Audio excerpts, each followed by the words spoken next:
খুব সংক্ষিপ্ত আকারে শোনার চেষ্টা করবেন। নিজের বক্তব্যকে আমি আগে বাড়াইতে চাই। ব্রাদার ইসলাম, বলছিলাম যে আমার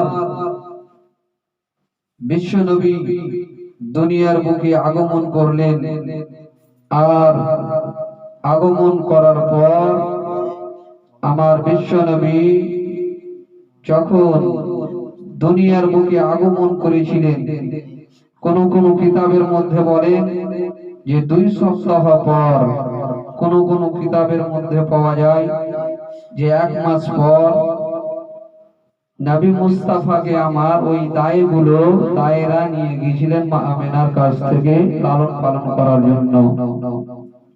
নবী মুস্তাফা আমার আসার আগমন করার পর সকল দায় ওই নবী মুস্তাফা, এক কথায় তাইফের দায়েরা বাচ্চা নেওয়ার জন্য, সন্তান নেওয়ার জন্য আপনার সকলেই উটের উপরে সওয়ার হয়ে, উটের উপরে চড়ে সব আপনার মক্কায় আসলো।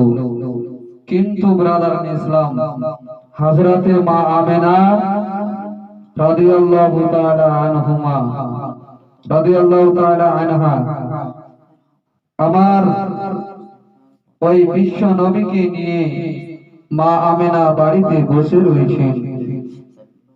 এদিকে অন্য অন্য দায়েরা তাইফ থেকে বাচ্চা নেওয়ার জন্য, সন্তান নেওয়ার জন্য বাড়ি থেকে তারা বেরিয়ে পড়েছে।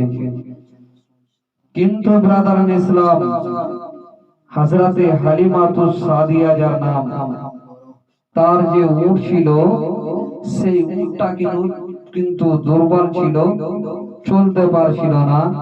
এত কমজোর উট নেই, ধীরে ধীরে আস্তে আস্তে করে তার উটটাকে চলতো।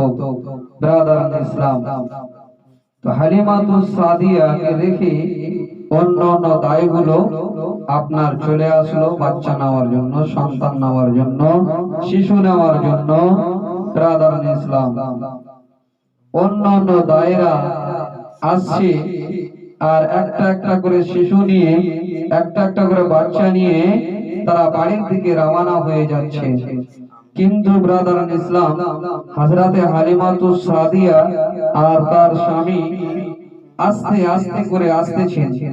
আসার পরে অর্ধেক রাস্তা আসার পর দেখছে আর আমাদের উট এত কমজোর হয়ে গিয়েছে যে আর চলতে পারে না, এত ধীরে ধীরে চলে। ব্রাদার ইসলাম, তো হযরতে হালিমাতুস সাদিয়া বলছেন, স্বামী আর আমরা গিয়ে হয়তো লাভ হবে না, চলেন আমরা এখান থেকে বাড়ি ফিরে যাব। হালিমাতুস সাদিয়ার স্বামী বলেছিল, না হালিমা, যখন এসে গিয়েছি অর্ধেক রাস্তা, চলো